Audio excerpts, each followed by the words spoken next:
Like most men, I will never understand women's fascination with shoes. My wife, for example, will insist to anyone who will listen that she hardly ever shops for shoes.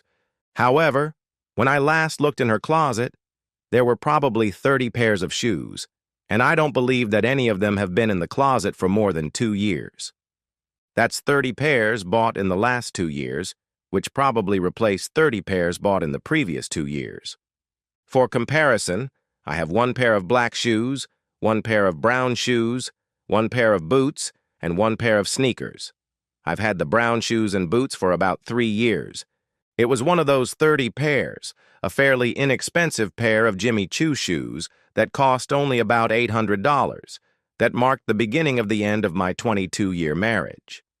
As I was told earlier, my wife, Stacy, was getting out of an elevator at one of her favorite clothing stores when the heel of one of her shoes got stuck in a small gap between the elevator and the floor and broke off, causing her to fall to the floor and hit her head, knocking her unconscious for several hours due to a concussion.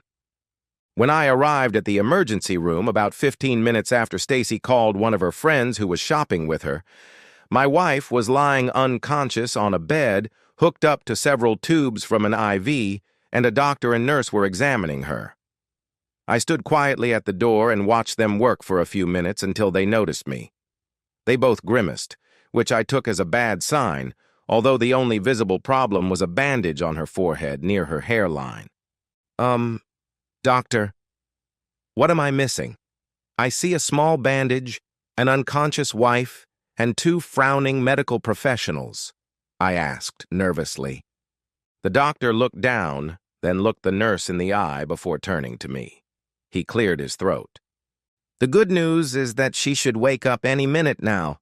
She hit her head and stomach pretty hard. The bad news, however, is that she lost the baby. What baby? I asked in a voice that was several octaves higher than my usual bass. I had a vasectomy 17 years ago, after the birth of our second child. Both the doctor and the nurse stared at me in utter shock. Neither of them had a good expression on their faces. "Oh," the doctor muttered, and the nurse nodded in agreement. We're sorry, Mr. Blackburn." I stood there silently for a few seconds before quietly replying, "Yes, I am too."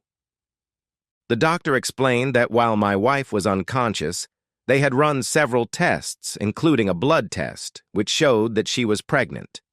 I staggered over to the only chair in the room, which was several feet away from the bed so as not to interfere with the doctors and nurses. I don't know how long I sat there watching several people come in and out of the room. I knew I had to call the children and tell them what had happened, but I was so stunned that I couldn't move. After a while, I saw Stacy's eyelids flutter and finally open. "Welcome, Mrs. Blackburn," the doctor said calmly. "You are at Methodist Hospital in the emergency room. You fell badly and suffered a concussion. You were unconscious for some time." "My child? How is my child?" she asked, barely audibly.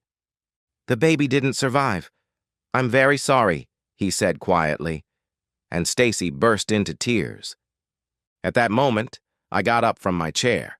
Stacy noticed my movement, looked at me, her eyes widened, and her mouth opened wide.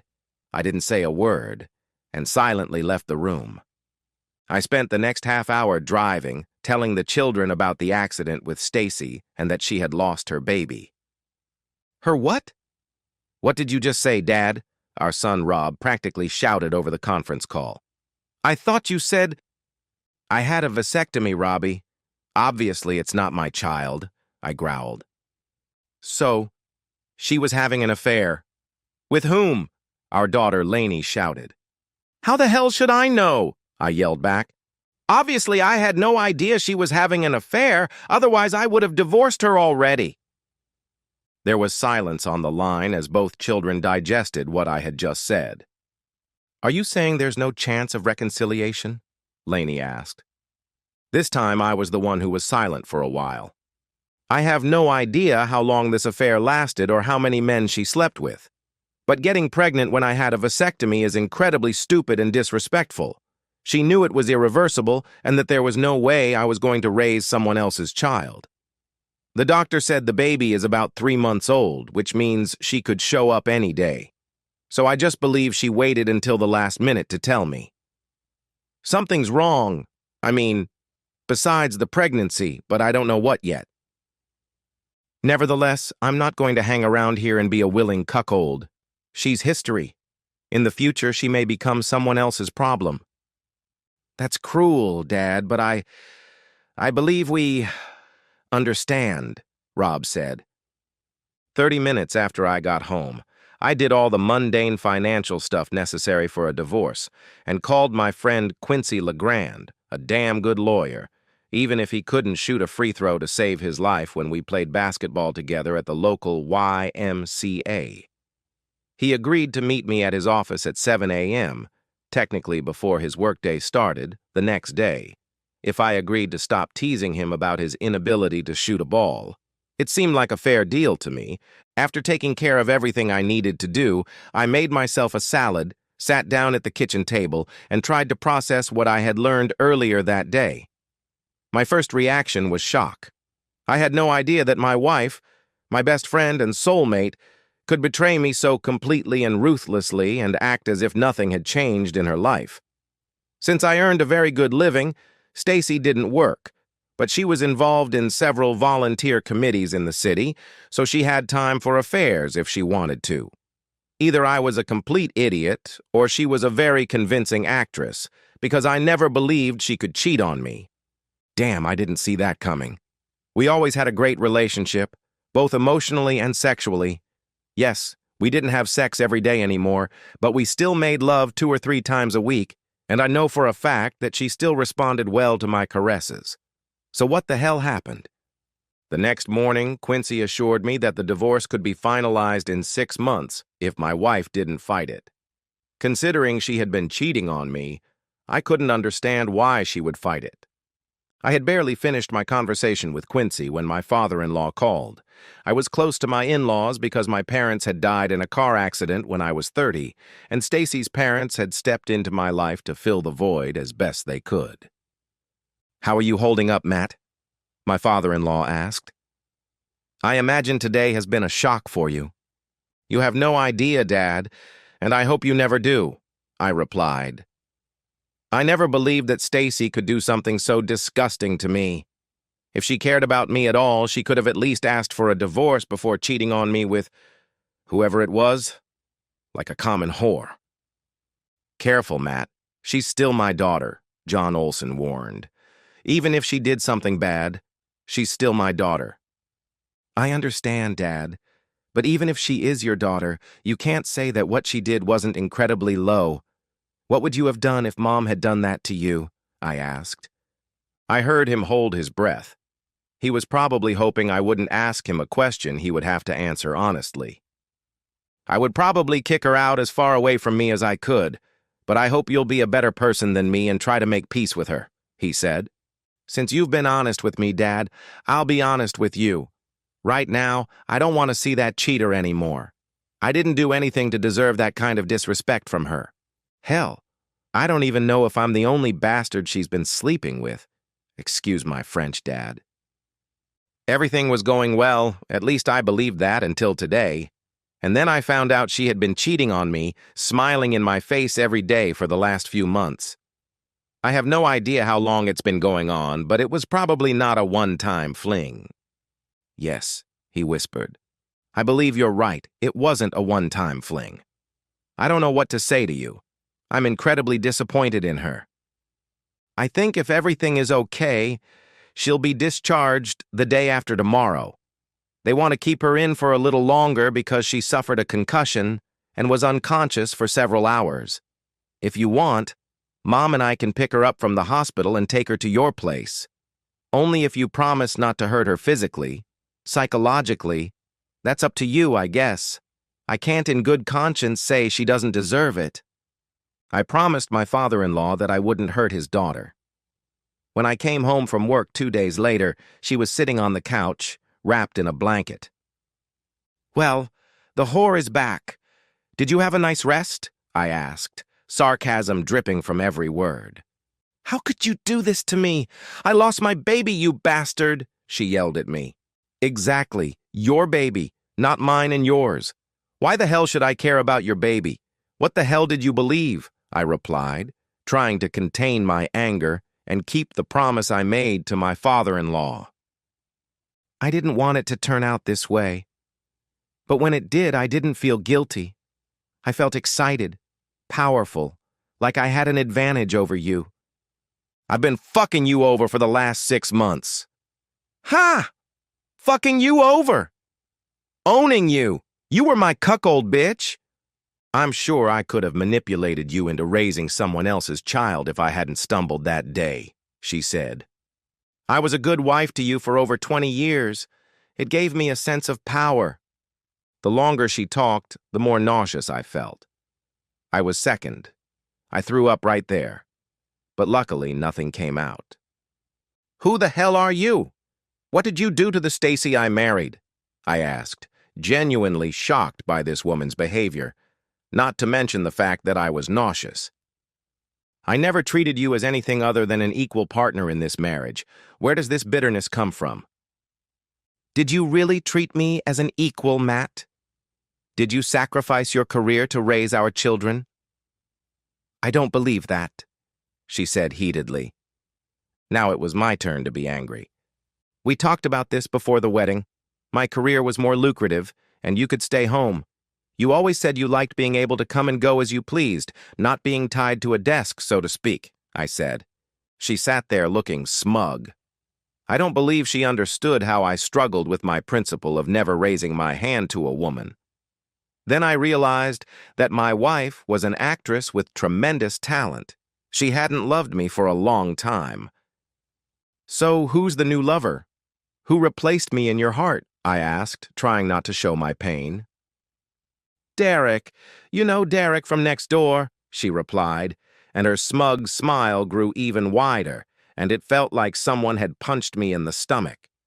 Dr. Derek Strong was a professor of anthropology at our local university. He was one of those people who believed that a PhD made them the smartest person in the room, regardless of what the topic was or who else was there. He was only 32, 15 years younger than my wife and me, and, I have to admit, he was damn good-looking. Light brown curly hair, blue eyes, and a perpetual stubble. He was one of the brightest stars at the university and, despite his relative youth, was highly respected. Derek convinced me that you were just a shallow, self-centered man who thought I was nothing more than his property. So I decided to make you my cuckold to get back at you and put you in your place. And you were so sure of your mistaken superiority that you didn't even notice. I didn't notice because I trusted you completely. I loved you, you crazy bitch. It was a mistake I won't make again, I croaked. Not surprising, but the divorce papers will arrive in the next day or two. There will be no dispute if I get half of our property and alimony for a few years. You can keep the house or sell it right away, again, provided that I get my half. I'll just move my things to Derek's, she said confidently. Lainey is going to college next year. Until then, you can live in the house if you don't mind the neighbors finding out that Derek set you up. Then you can sell the house and we'll split the proceeds. She got up from the couch and went to our former bedroom to pack her things. I was shocked that she seemed to have all the answers, or at least the ones Derek had given her.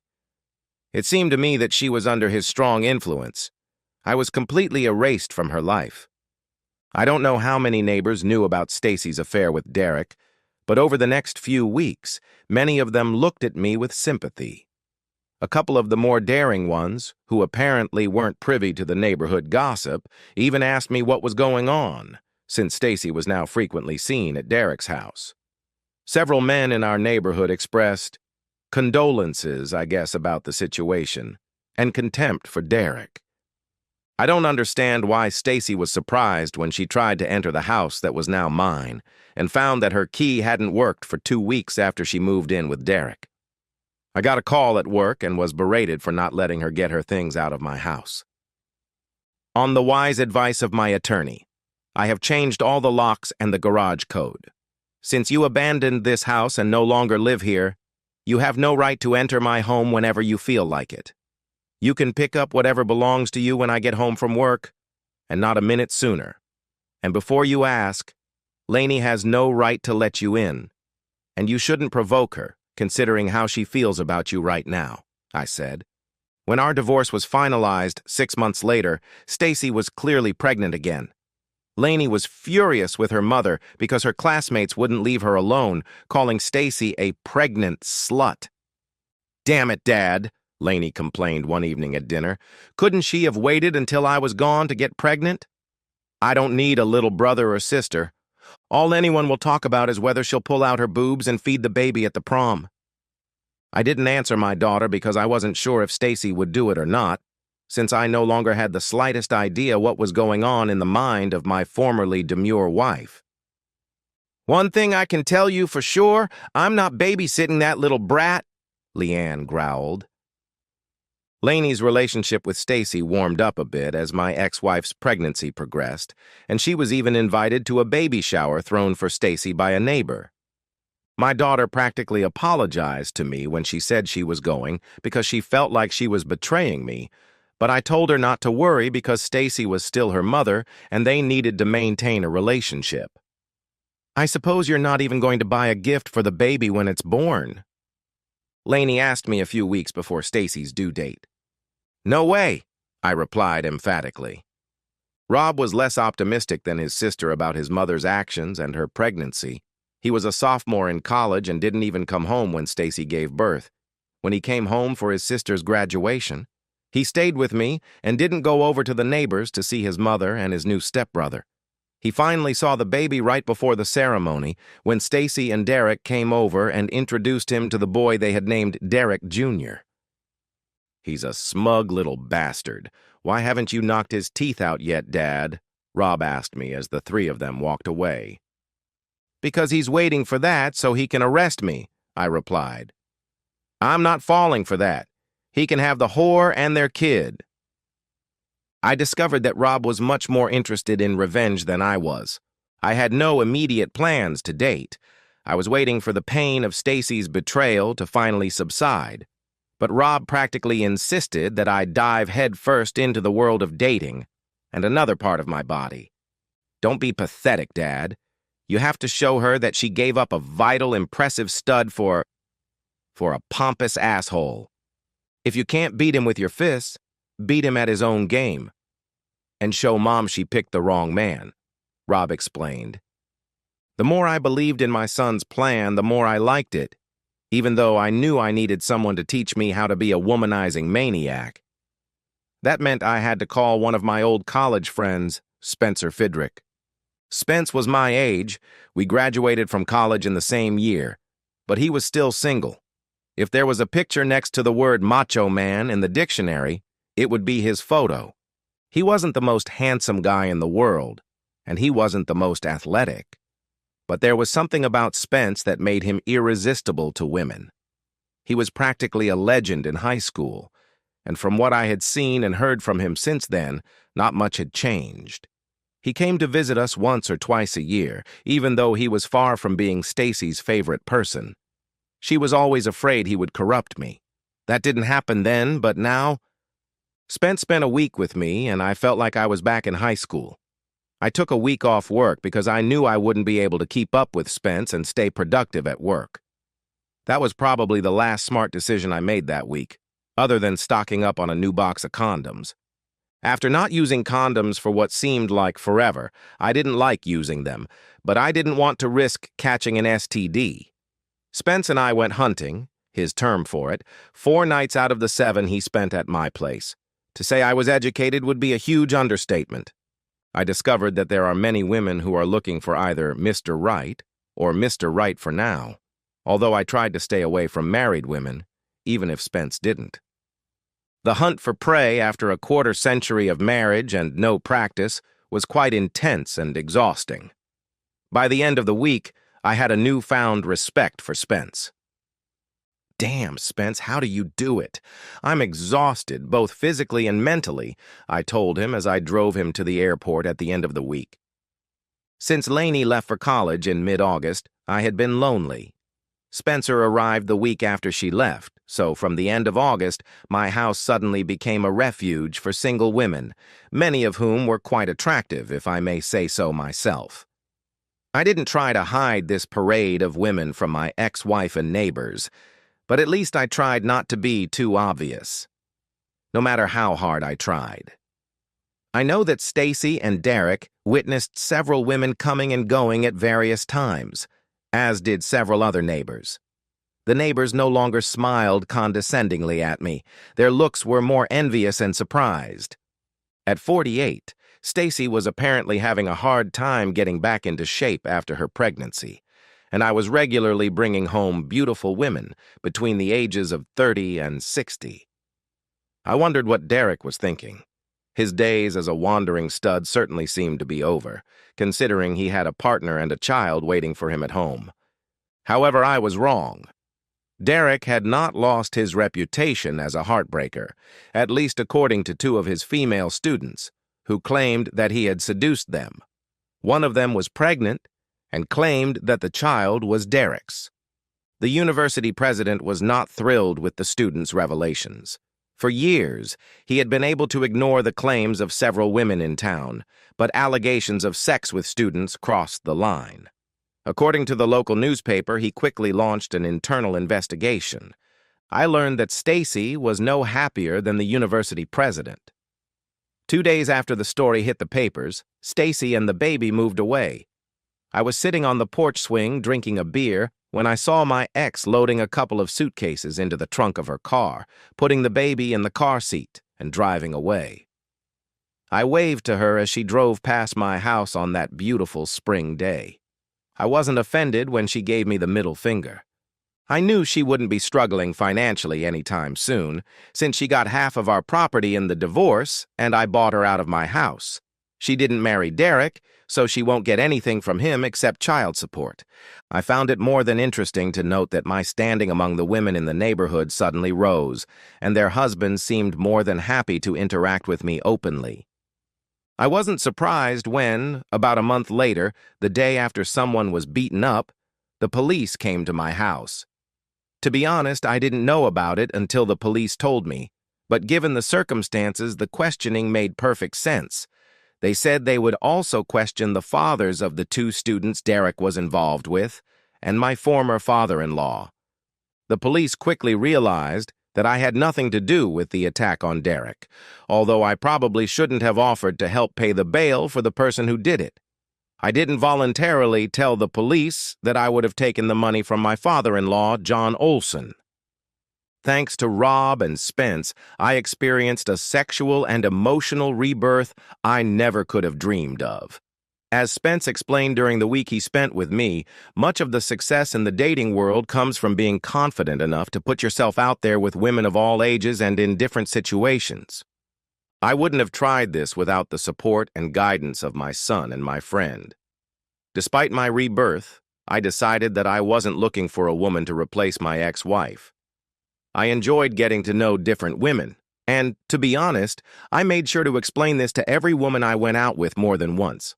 I didn't want any of them to get their hopes up that I was looking for a relationship beyond friendship. Most of the women I dated were fine with that because I was upfront, although a couple mentioned that they weren't going to give up and hoped we would become something more than friends, or sex partners, or whatever we had. Although I decided not to worry too much about the age of my partners, I never chose women who looked like they were in their early 20s. Physically, it would probably have been fun, but what would we talk about after sex?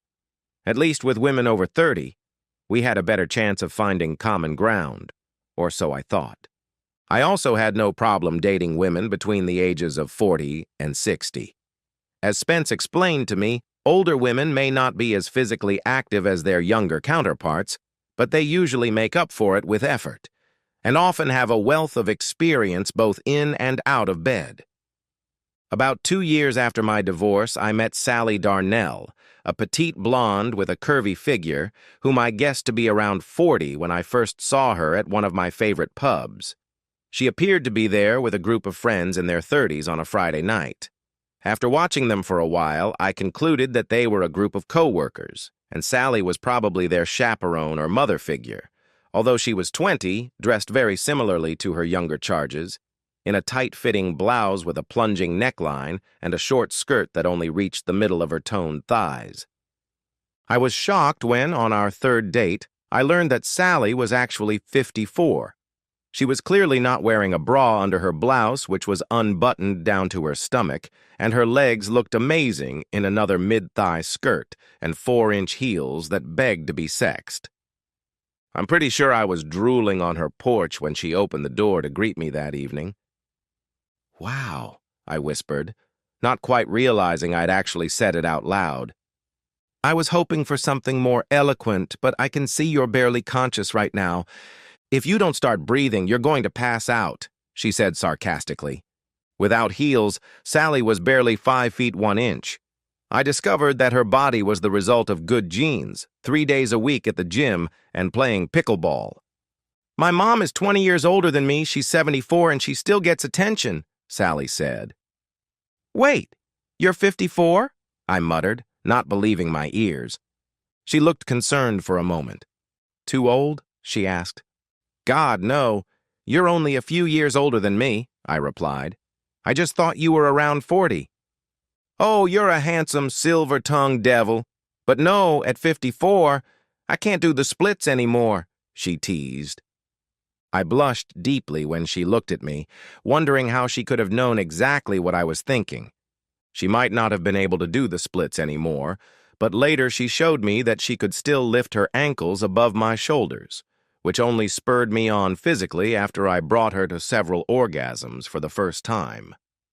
After we made love, I wrapped my arms around her and held her close. We kissed passionately and fell asleep in each other's arms. As I drifted off, I remember questioning my decision to live alone. Over the next few weeks, I dated a few other women, and although I had a good time, none of them were as exciting as Sally. On Sunday afternoon, I called her to ask her out for the following Friday night. She declined because she already had a date that evening. "Oh, sorry, I guess I should have called earlier," I muttered, before saying goodbye and hanging up. I don't know why, but I was angry that Sally had a date. After all, we were both single and free, and we had never made any promises to each other. As I sat there thinking about it, I realized that I had become attached to her and was more than a little resentful of whoever was spending time with her instead of me. If that was the case, I'd better get a grip and stop procrastinating. I called her right away and asked her out for Saturday. She giggled and said yes. I had one more request. "Can I reserve you for the foreseeable future?" I asked. I heard her gasp into the phone. It took a few seconds before I heard her whisper, "Yes, I can." Sally and I had talked about our past and our failed marriages on our 3 previous dates, but it had been more in passing. Saturday marked the beginning of a deeper relationship, with deeper explanations and deeper questions. We both seemed eager to tell each other about the things we considered important. And then, of course, there was sex and our connection. Rob had finished college a couple of years ago and settled down out of state, about an hour's drive away. He didn't come home often, and I believed it was because he was angry with me for divorcing his mother. "What's the statute of limitations on assault, Dad?" he asked me once on the phone. Damn, I didn't need sirens to know what he was talking about. The police never found the guy who robbed Derek Strong a few years ago, despite questioning me and several other people, including my ex-father-in-law. "So it was you?" "Way to go, young man," I exclaimed. I knew it wasn't me, but I was absolutely certain that his attack wasn't random. But I'd say you're in the clear for now, as long as you don't brag about it. "And Rob, thank you so much. I'm sure your grandfather would have been grateful too, but I'm not sure it's worth telling him. Derek lost his job at the local university shortly after he was mugged, and apparently the university president had informed his colleagues at other institutions because he ended up at a small college in butt-fuck Wyoming or somewhere like that. Once Rob's legal status was clarified, he began coming home more often. He and Laney got to know Sally well, and both believed in her almost as much as I did. To quote a line from an Indiana Jones movie, "You made a wise choice," Lainey said shortly after meeting Sally. "She's funny, smart, and very beautiful, Dad. I'm sure Mom will be jealous when she sees how beautiful Sally is." Sally and I got married about a year later in a small ceremony. Only my children, her 2 children and their families, my parents, her mother, and Spence Friedrich, were there. Her son walked her down the aisle, and Spence was my best man.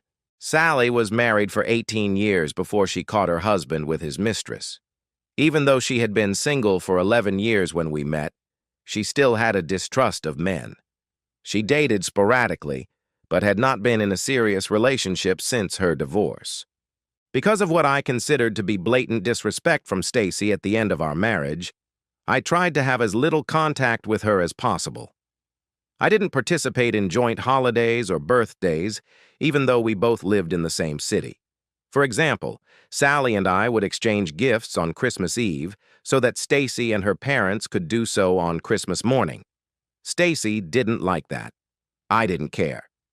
Since I had always gotten along well with Stacy's parents, I felt a little guilty about separating them, but I knew they understood.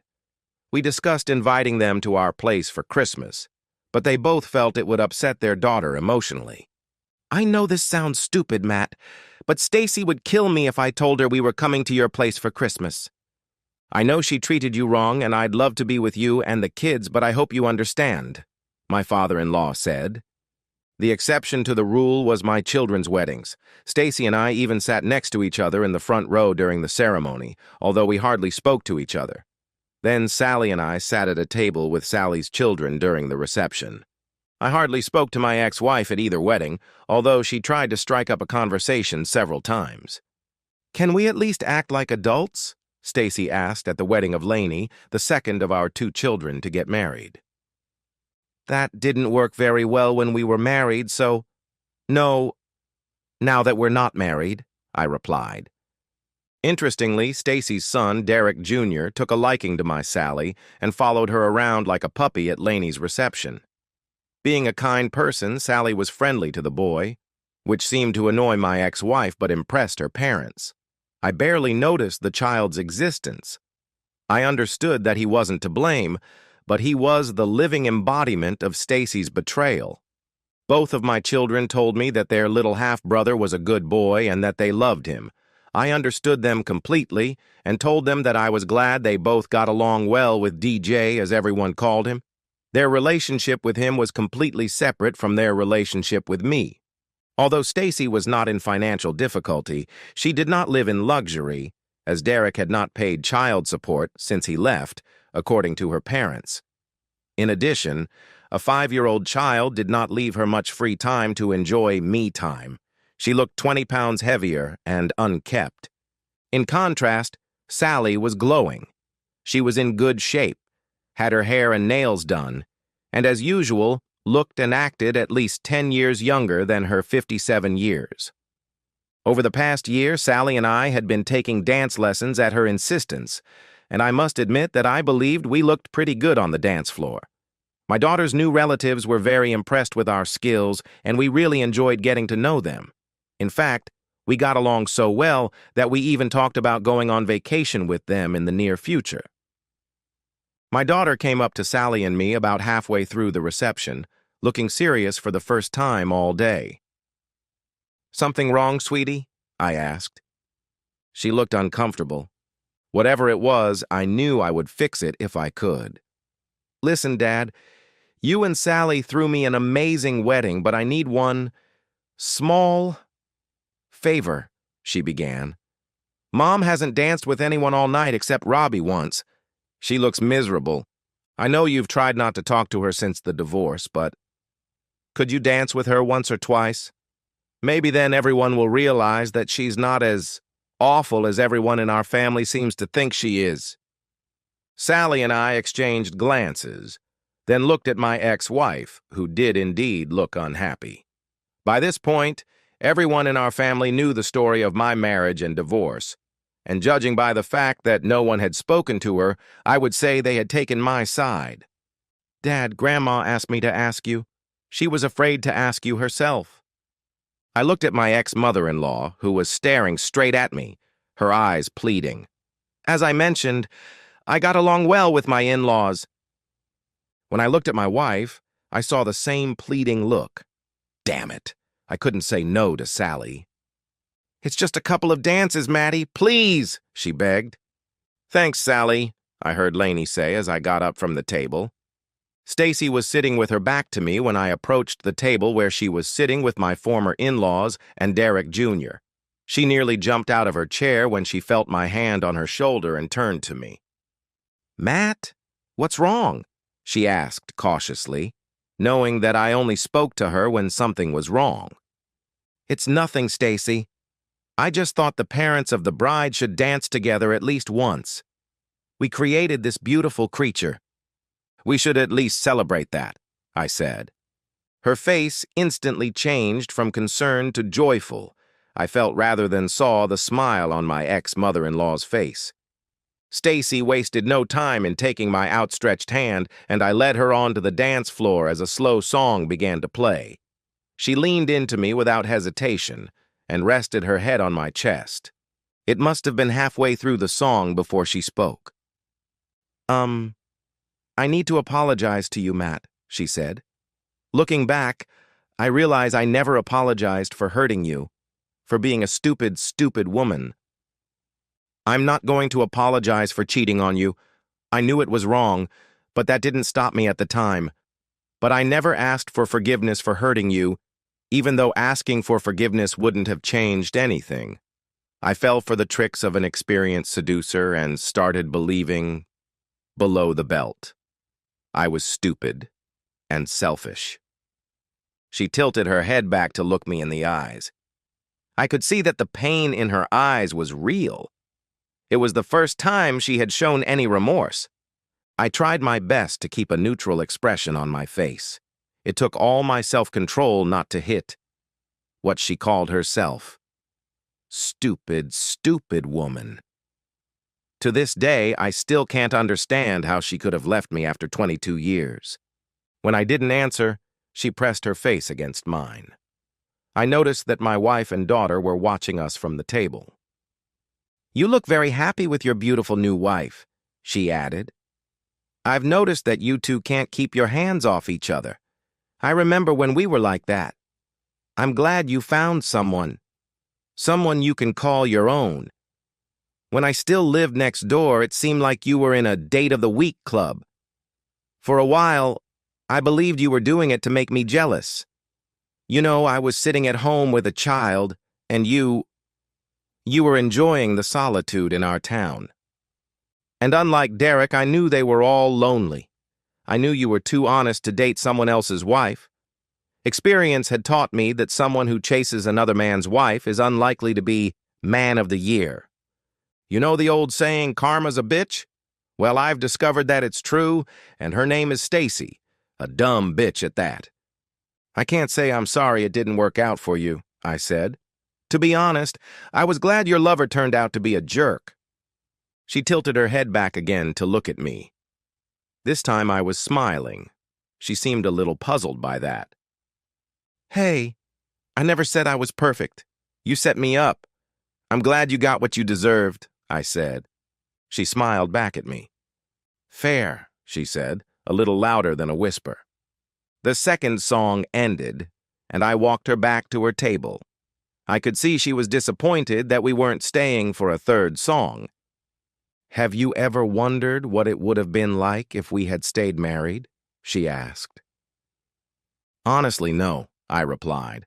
"My new wife, she's a force of nature." "Yeah, I understand," Stacy said.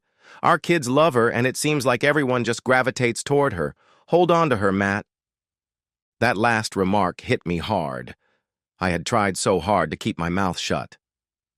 "I didn't let the last one go. She left on her own," I said quietly, watching her grimace. As any grandparent will tell you, grandchildren are the best. Our 4 children have given us 9 grandchildren. Since they all live within a couple of hours of us, we see them often.